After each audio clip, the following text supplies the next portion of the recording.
The late fall sun is setting, but not on the 49ers playoff hopes. As we discussed this morning, they've got a shot at the 1 seed. And just imagine this scenario. Imagine the 49ers back in the postseason, maybe with a week to rest, maybe not. Even if they have to play in the wild card round, say that they win, say that they move on to the divisional round, the championship game. One of those weeks, imagine Fred Warner potentially returning in uniform to the 49ers lineup. It might sound far-fetched. It might be far-fetched, but we have to remember that Kyle Shanahan's initial injury timeline, when he was just talking about it at the lectern, was about 3 months. There have been doctors who have said about 4 months for a dislocated ankle and obviously a fractured ankle for Fred Warner. It'd be about 13 weeks from the date of the injury in early October to the 49ers wild card round. So if you're talking 4 months, that's 16 weeks. So the divisional round is 14 weeks. The championship round is 15 weeks. The bye before the Super Bowl is 16 weeks. The Super Bowl in Santa Clara at Levi's Stadium is going to be 17 weeks, more than 4 months removed from Fred Warner's injury in early October at Tampa Bay. I have to say that there is documented history of greats, both of whom wore 49ers uniforms, returning awfully quickly from severe injuries that many thought to be season-ending. Jerry Rice in 1997 tore his ACL week 1 at Tampa Bay. Fred Warner also got hurt at Tampa Bay, same stadium, Raymond James Stadium. Jerry Rice was back by week 16, so that's 16 weeks, that's 4 months. From a torn ACL, I mean, that was absolutely mind-numbing how quickly he came back. And he scored a touchdown on Monday Night Football against the best team in the NFL. The Denver Broncos would go on to win the Super Bowl that year. I would argue, though, that maybe the 49ers were the best team in the NFL that year had Jerry Rice been able to stay healthy. Unfortunately, there was, I can't say an aggravation, but a second injury. He cracked his patella on the touchdown that he caught against the Broncos in that Monday Night Football win. That ended Jerry's season, and the 49ers ended up losing to the Packers in the NFC Championship game. Then there's the case of Terrell Owens. Now, Owens was no longer with San Francisco at the time of this injury. He was already with the Philadelphia Eagles, but he broke his leg, and they said 8 to 10 weeks. The Super Bowl fell on the 7-week mark, and the Eagles played the New England Patriots in that Super Bowl. Terrell Owens played a good 3 weeks before the end of that 8 to 10 week window, 10 weeks on a broken leg, and went off for more than 200 yards in the Super Bowl against New England. Had the Philadelphia Eagles found a way to win that game against Tom Brady and company, Terrell Owens would have been the Super Bowl MVP.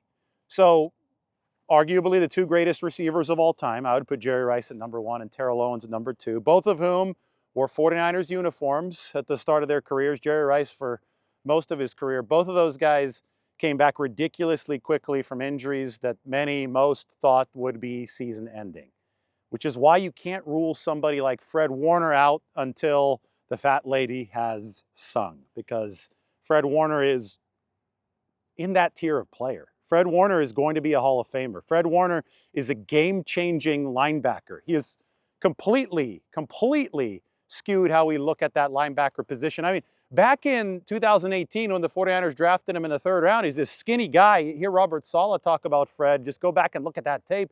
The guy was slight of frame. He was slender. It's like, what are the 49ers doing? This is a DB type out of BYU, or what's the plan for him? He ended up being a middle linebacker, a Mike middle linebacker. At the time that Warner was drafted, the league was just beginning its transition away from the big 250-plus pound middle linebacker in the middle. I mean, Navarro Bowman was with the 49ers the year prior. He was 245. Bowman and Patrick Willis were the two ferocious 49ers linebackers of the Harbaugh era, and Bowman lasted a few games into the Shanahan era before he was cut after an ACL tear, so he wasn't at his old speed. But a lot of that was the league changing to these smaller, faster linebackers, and Fred Warner came into the league just at that juncture. Fred then picked up some weight, but kept the absolute insane speed that he brings at 6'4". Obviously, I think even improved his athleticism. applied his brains to those prodigious physical gifts and turned into the linebacker that we now call the Predator at the linebacker position. And some of the stuff that we've seen Fred Warner do just isn't normal, isn't supposed to happen. I remember in the divisional playoff game against the Cowboys, 2022 season, he blanketed CeeDee Lamb, one of the best wideouts in the game, in the slot for 20, 25 yards downfield. Massive, massive defensive play for Fred Warner against Dallas. It's not supposed to happen. And when I see a player deliver that way, I could say, okay, he's built differently. He might be one of those guys that could recover shockingly quickly from an injury, as gruesome as it was against Tampa Bay. Now, what this all comes down to, I think, is the ligament damage. There obviously was some, but we don't know how severe it was. They're not releasing the MRIs to us. At a certain level of damage, any return potential within the window of this season would be impossible. But if Fred Warner is dealing primarily with a fracture and a dislocation, then yeah, that 4-month timeline that we've heard from several of these orthopedists might actually come into play in this situation. So just imagine Fred Warner taking the field with the 49ers at some point this postseason. This team, they've got somewhere between a 15 and an 18% chance to be the #1 seed. I can't underscore how beneficial that could be for San Francisco if they can attain that over the course of the final month plus of this regular season. Because you look at their track record, both times they've earned a #1 under Kyle Shanahan, the 49ers have made it to the Super Bowl. Both times. They, in 2022 and 2021, didn't earn the #1 seed, and they made it to the NFC Championship game, but in both of those years, they ran out of gas in the NFC Championship game. 2022, stronger team, better chance until Brock Purdy went down with the injury. But 2021 definitely illustrated the value of that 1 seed and the bye week.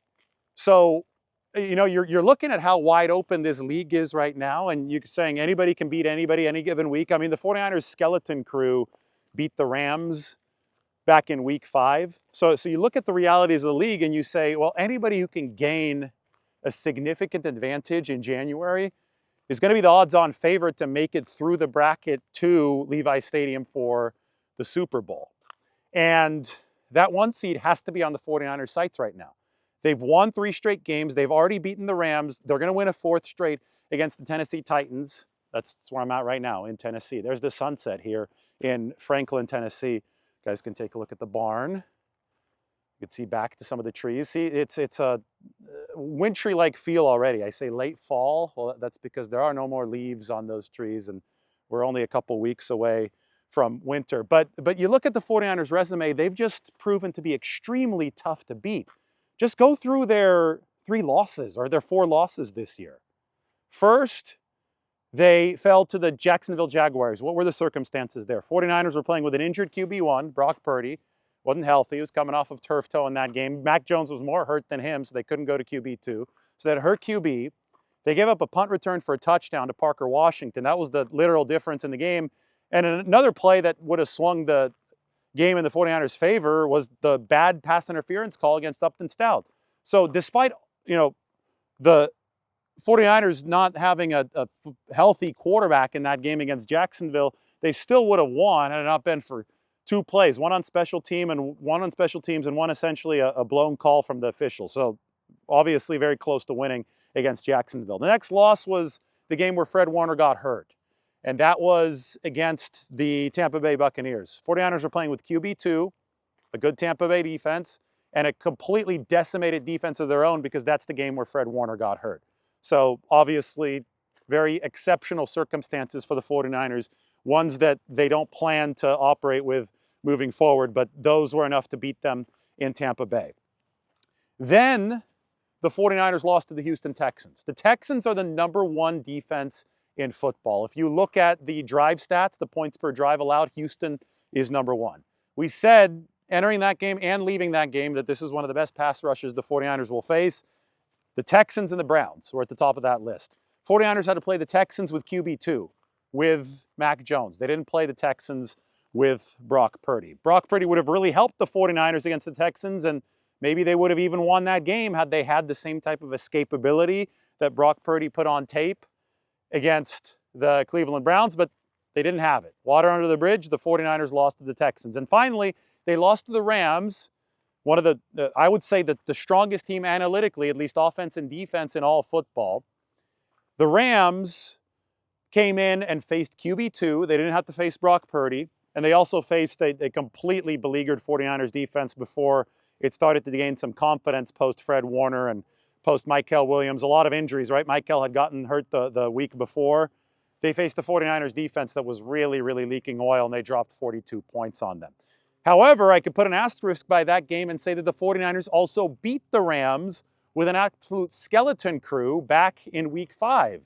So even the team that beat the 49ers the most convincingly this year, the 49ers have already beaten.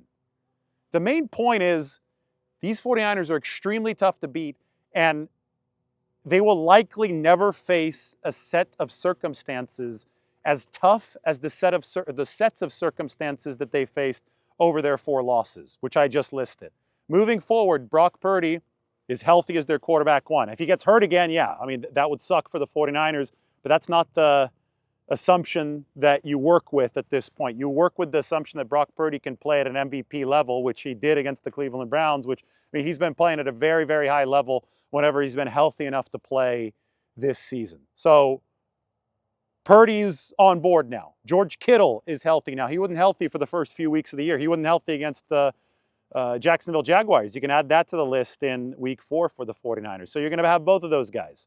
You're going to have a defense that's actually much better even without Fred Warner and Nick Bosa than it was earlier in this year when it was still reeling from those injuries. The defense over the past 3 weeks has shown that it's figuring stuff out. The defense over the past 3 weeks has actually led the entire NFL in efficiency. Now, they haven't played a great offense since they lost to the Rams in early November, but they're going to have a chance against better offenses to show that this improvement versus Arizona, versus Carolina, who did drop 31 on the Rams, by the way, and this past week versus Cleveland, they're going to have a chance to show that this improvement can be ported to better competition. And of course, the special teams. Literally #1 in the league ever since they moved away from Jake Moody. They're probably going to be #1, even including week 1, sooner rather than later, based on the trajectory. So you've got an elite offense. I know they're missing Brandon Ayuk. I know that they could really use Brandon Ayuk. I know that probably won't happen because of Brandon Ayuk, not because of the 49ers. But that's, I think, the one slight weakness of this offense is the separation ability. They're still number 24 or so in the league, but they've got all the other tools with an offense going through McCaffrey and Kittle, and obviously with Purdy at that point guard position and Shanahan giving up a coach of the year type of performance this season. They've got all the tools to be right there in that top 3 offensively. They have the #1 special teams. Where can that defense end up? If it's in the top 16, there are Super Bowl winners with worse statistical profiles than that. So why not the #1 seed for the 49ers? They already have the most wins in the NFC. They're tied with the Rams. They're tied with the Seahawks. They're tied with the Chicago Bears. They get to play the Bears, and guess what? The Rams have to face the Seahawks. The Seahawks have to play the Colts and the Rams. And the Seahawks ultimately have to play the 49ers. That comes up all the way in week 18. We are set for the most epic 3-game stretch of the Kyle Shanahan tenure. Regular season 3-game stretch. They've had an epic 3-game stretch that included the postseason. I could remember 2021. That was insane, right? Rams, week 18.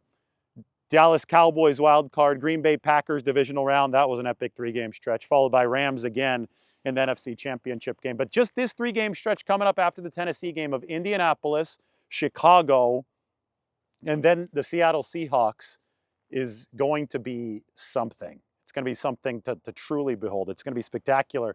The 49ers, maybe they lose all 3. Maybe they win all 3. Maybe they win 1, lose 2. If they go 2-1, even at 2-1, there may be a chance at the 1 seed for the 49ers. You never know, because other teams are almost certainly going to lose games as well. But running the table is not off the table for San Francisco. This whole league, there's a lot, I don't want to call it mush. Mush in the middle is not complimentary enough. There's just a lot of parity amongst good teams at the top of this league. And the 49ers, I've shown my arrow chart, and the goal for the 49ers has been to move further to the right, which obviously Purdy has shown the capability of doing. in charge of this offense, and further up, which this Robert Saleh defense is already accomplishing as we speak. That doesn't even include the special teams, which could give the 49ers another boost. The 49ers have already proven to be contenders within that group. You know, I said this after they beat the Rams week 5. When they beat the Rams with a skeleton crew, I knew that the 49ers were contenders because I knew that health-wise, as long as they got reasonably healthy toward the end of the year, and that meant, you know, that always lies on the shoulders of quarterback availability. As long as they could get that QB in there, and that was Brock Purdy, and then somehow find a way to stabilize the defense, I knew that the fact that they were able to beat the Rams, who were full strength in that Thursday night game, prime time, that meant that the 49ers had the moxie. They had the resolve, the fight, the coaching, right? The coaching has been huge. Shanahan, Saleh, and Brant Boyer on special teams. They had the coaching to be contenders. Now it's about who has the best fortune from here on out moving forward. Who can get the healthiest, who can stay the healthiest, who has a couple bounces go their way. The NFL has set this up with such parity that it's supposed to be this compelling late in the season. This is the product that the NFL wants, and this is the product that the 49ers have gotten. I would say that if Nick Bosa and Fred Warner were healthy, the 49ers would be unquestionably the top team in the NFL right now, even though this has been a year where they've turned over the roster. I mean, we talked all about the roster reset, right, for the 49ers over the course of the offseason. They had to do it. They had to find a way to get younger, to turn themselves into a financially efficient team moving forward into 2026 and beyond. And they did that. And, you know, maybe the strongest projected 49ers team on paper, especially at the start of this season, was going to be 2026 after they had another run at free agency and after these rookies truly got their feet wet at the NFL level. But it turns out that now, after watching the 49ers for a good 13 games of this season, we can say, based on what they've shown at 9-4, that if Fred Warner and Nick Bosa had been healthy, that even in this roster turnover year, the 49ers would have been one of the top teams, if not the top team in football, had they been at full strength. That's how, at 9-4, they're still in contention for a 1 seed, even without Fred Warner and Nick Bosa. Just imagine where they would have been with those guys healthy. Anyway, I think that's an appropriate bye-week reset with the sunset behind me. Look at that. Absolutely beautiful. I'm heading back to San Francisco tomorrow, then we got a surprise destination over the course of this bye weekend. We can watch all the games from there. That's going to be a nice boost as well. We're going to listen to Kyle Shanahan. This was his conference call following the 49ers win over the Cleveland Browns. I think it was hilarious because he started talking about Thanksgiving and he was spending it away from his family for the first time in something like 20 years. And then Kyle Shanahan fell asleep on the couch. Just remember when you're listening to Kyle here that it's not just Kyle Shanahan. It is Coach of the Year candidate Kyle Shanahan. And he should be way more of a contender for Coach of the Year than the media is giving him credit for. You know, we're about to enter award season, Pro Bowl and all that stuff is going to start happening here in December. And then, of course, everybody's going to be talking about MVP and Coach of the Year. Just remember, don't take this stuff all too seriously because the lack of objectivity and the groupthink that goes behind these awards, it's just the media voting for awards. And you see how bad the media is with Matthew Stafford and with Brock Purdy. And, you know, they don't hold players to the same standards, right? I mean, if Purdy had thrown 2 interceptions and fumbled the ball against Carolina in 2023 when he was the MVP frontrunner, he'd immediately be eliminated from the race. It doesn't eliminate Matt Stafford, even though his efficiency numbers this year are worse than Brock Purdy's in 2023. But I digress. The main point is that different players get treated with different rules. Different coaches and different situations seem to be treated with different rules. And because of that, you're never going to get fair awards at the end of the season, and people are going to get worked up over those awards, but screw it. Just know that Kyle Shanahan is doing one hell of a coaching job to put the 49ers in the position that they're in, to give us the opportunity to talk about the things that we're talking about. They're 9-4 at the bye, very likely to move to 10-4. They've got a chance of the 1 seed, and maybe, just maybe, Fred Warner can rejoin this team for the postseason. I wouldn't rule it out, and it's time to start having some of those discussions as we project what's happening for the 49ers moving forward. All right, here's Kyle Shanahan. Have a listen. All right, guys. Injuries from the game. Nick Martin will be in the concussion protocol. Kyle Juszczyk has a rib fracture. We'll evaluate that after the bye. Ben Bartch ended up spraining his foot. He'll most likely go on IR, miss the rest of the year. And that's it from the game. Go ahead. Kyle, going back to the very first decision made yesterday, what was the reasoning behind not deferring and taking the ball to open the game? Just because of the win factor. I wanted a chance to choose to have the wind at our back in the fourth quarter, and that was the only way to get that done. Do you kind of see that as a one-time deal that kind of unique circumstances dictated that? That'll probably rarely come up. Yeah, again. I mean that was solely just because I wanted to make sure. I mean, the way that wind is, it's hard to throw or kick for 2 quarters in that game, and we wanted to make sure that we were going to have it if we needed to win it on a last-second field goal or throw it into the game, that we had that in the fourth quarter if we could. And that being said, how much did you consider at the end of the first half just running the clock out and not even trying to push the ball down the field? A lot. It was one of the harder decisions and not fun ones for a while. And then when Brock hit Ricky on that third down and to the sidelines, just watching the ball and everything made me have some confidence that the wind had died down a little bit. So once we got that first, we kind of said screw it and we win. And he made that huge play to Kittle. It was a great catch. And then you could see higher up the wind picking up. That's why I think it did affect that ball in the higher one and probably affected that kick with the hit in the upright also. Kyle, all things considered, would you consider this one of Purdy's finest games as a 49er? No, I wouldn't say that because I think he's had so many big-time games. So many really good games. So, but that's not to take anything away from yesterday. I thought he played really well. The way he played was the exact way that the game dictated. He was very good in the pocket.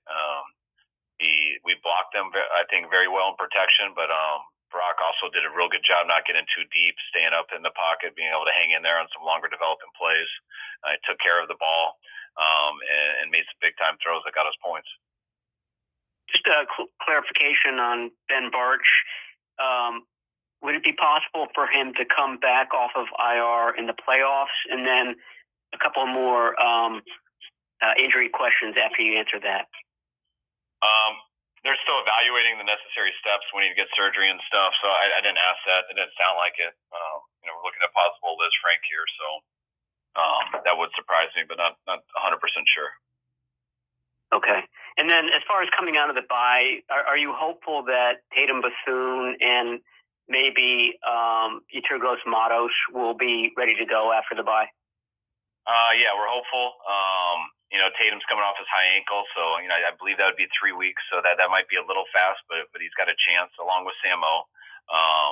And then Yetur has a good chance too. He had a good workout today, so hopefully it continues over our week away, and hopefully he's good to go next week when we start up. And we should get Eddie back also with his hamstring.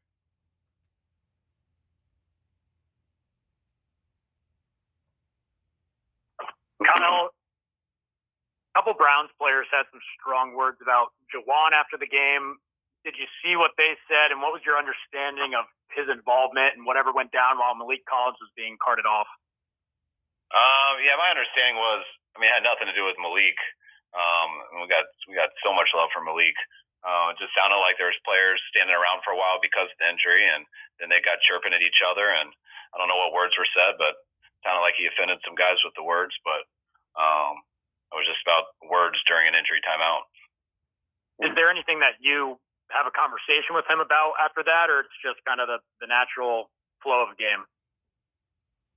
No, I talked to Juwan. I asked him about it, but not until I love how Juwan plays. I think Juwan plays to the whistle as good as well as any player in this league. Is extremely aggressive and plays as hard as he can to the whistle, and he's been doing that, as Niner fans know and you guys know, since he's been here. I think sometimes that offends other players and rubs people the wrong way because they're not used to people going that hard to the whistle. But I think what JJ is very good at is not breaking rules. It's just like at Arizona last year when he went to the whistle so hard it offended some of their corners and they started throwing punches. And unfortunately, JJ got kicked out too, but not because he didn't throw a punch or anything. And I think JJ has been real good at not breaking rules that way. And he gets other guys to break them a lot on him. Kyle, what are your thoughts on Eric Kendricks, and do you expect him to make a contribution on the field soon? Maybe after Tennessee, or have you got a good look at what kind of shape he's in? Yeah, I definitely think he has a chance to. I mean, that's why we liked him coming here. But I mean, last week we had 3 days, and it was a short week, and we didn't do anything really full speed. So those were his first full practices getting back, since last year without having an off season. And he looked good in those 3 practices. I know it'll be good for him to have this bye week to continue working out just for his conditioning and everything. And then next week we should get a bonus practice and have an extra one. So we got 4 in next week. So hopefully he can get all that conditioning in football stamina in. And next week he can really show us where he's at linebacker. The defense really strung together some strong performances these last few weeks. Is that unit further along, maybe exceeding expectations compared to what you would have anticipated after Nick and Fred went down?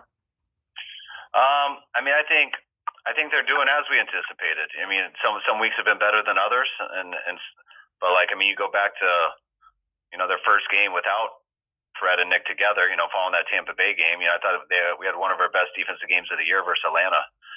So I think they started out pretty good after that. And then we've had some up and down games for a while, but now being able to string together 3 wins in a row, which I think all 3 of these games the defense played very well in, and they did it in kind of different ways. Granted, the fourth quarter versus Arizona, we got a little loose and gave up a bunch of yards. But I've been real proud of these guys just finding ways to play to a level that allows us to win a game, and they've been able to do that in different types of ways each week, and that's what you need to get to the playoffs, and that's what you need to be able to be effective in the playoffs also. Now that he's been on your staff for 13 games, what have you observed about Brant Boyer? I mean, as far as a coach, why he's able to get so much out of his unit? I just think he's so consistent. He's a former player who did all that dirty work for so many years as a fullback and special teams player. So I think automatically when you're like that, you earn a lot of respect just going into a room with players. But that never lasts unless you know what you're talking about and you work extremely hard and you're consistent. And I think he does all those things. So he's got a great pedigree. He's been doing it for a while, and he's pretty simple in his approach in terms of he studies the tape. He coaches these guys hard. He doesn't sugarcoat around anything. When guys aren't performing up to the standard, he'll call them out and let them know. And I think guys know what to expect. And usually when it's like that, guys just as a group tend to get better each week, and that's what's happened. Coach, to kind of follow up on that question about special teams, Sky Moore throughout the season in the locker room has made a few comments about, I'm inching closer, or, I'll make a big play soon. When you talk to him about his play out there, what have you seen from him with those big returns that he's been able to get in the last couple of weeks? And what do you think is the reason for that? Is he just getting more comfortable with Brant Boyer, comfortable in the system? What do you think plays a part in that? I think that he's a real good player. Sky's been a talented player for a while, and he's been able to stay healthy, and he keeps getting opportunities because of how good he is and because he works at it. To me, it's just a matter of time before he starts getting to this, and I think he's been doing it for a while now. I think he's had some big returns going over for this whole last month and even before. Brian's gotten better too in that aspect. So when you got guys who are talented with the ball in the hands, it also motivates the other 10 guys or 9 guys around them who are blocking. I think we're getting better at blocking for them, knowing that they can break a big one. And when you get that unit rolling like that, usually more big plays happen. Following up on, sorry, just one more, Corey. Yeah, go ahead. Just following up on Juwan, it sounded like it was more than just his physicality that was kind of getting under players' skin, especially with the Browns yesterday. Suggested his trash talk was like demeaning or disparaging. Is that something you think is fair game in the spirit of competition, heated moments? No, I think we all have a respect level and things that we stay away from. And until I heard what he said, I believe Juwan did. So, he didn't tell me anything that he said like that. And so, I'd have to hear it to have an opinion on it, but I haven't heard what he said that offended them so much. Until I do, I don't have much of an opinion on it. That's just trash talk between a couple people out on the field, and I kind of leave it at that. Kyle, I believe Christian's played in 50 games now, including the playoffs with the 49ers, and I think he's got 52 touchdowns. And a lot of them are from in close on running plays. What is it about him that makes him such a good goal line runner? He's really good at finding the open hole. He's got elite vision, and it's hard to create creases down there. But if you can, he usually finds it, and that's what he does best. Kyle, I have one more Sky Moore question. Just his, like, he is not large, obviously, and he just goes north and south. Is that a unique trait, I mean, in a returner, as far as, I guess, the courage that takes for him to not hesitate, you know, a guy his size? I think it's a unique trait for people in this world to have that speed and to not be a bigger guy and to not hesitate on those kick returns. But that's why there's not many people in the world who are that good at them. I don't get how you can be successful as a kick returner if you do hesitate. I mean, those lanes, you got to hit full speed and they close very fast. So if you're not like that, rarely do you stay out there. But I understand what you're saying, though, because I watched Sky hit those as hard as anyone. And a lot of times I'm worried about him getting up after it. But he continues to do that, continues to play with physicality and doesn't hesitate and kind of embraces it. And when you have that skill set with that mindset, it ends up being hard not to be successful at it. With the bye week coming this late in the season, does it change how you approach it as far as what you ask of your coaches, any project, self scout, or anything of that nature? No, nothing different than usual. I mean, it's everyone's been going 7 days a week for a while now, and so I think it's so important that guys get away and they get their mind away. It makes you so much better when you come back and you got to get 7 straight days then followed by the next 7 straight days. And any projects and stuff you do now, sometimes I believe takes away from stuff like that. You can do some of those projects Monday morning when we come back and get a head start. You can do it when we have a Monday night game the following week. Those times do happen. And also when guys do get away and you're sitting around for 4 days or whatever it is, sometimes guys just like to do stuff on their own. That they're motivated to do, which sometimes I think helps the most. So you never get too far away from football because we know what we're coming back to. But I think it really helps guys when you can try to as much as possible. Do you do that yourself? Do you try to stay out of the office, or what are your plans? Yeah, I try to stay out of the office. I really, I'll be here for a couple more days to finish up, so I can enjoy myself out of here. And I just really try to be with the family nonstop and hang out with my dog and just catch up with that stuff. All right, guys. What do you think about how Spencer Burford has played? I assume he'll be taking over full time that position now that he's been sharing with Barch. I think he had a nice block on a score yesterday. How do you think he's played since he came back? I've been real happy with Spence. Him working all off season to be our swing tackle. I thought he did a hell of a job doing, and is still prepared for that. But for him to come in after the big injury he had and fill in at guard right away his first week back, and I think each week he's gotten better and better, and it's first time playing on the left side, and I think he's playing at a very good level, and I think it'll only improve as the year goes.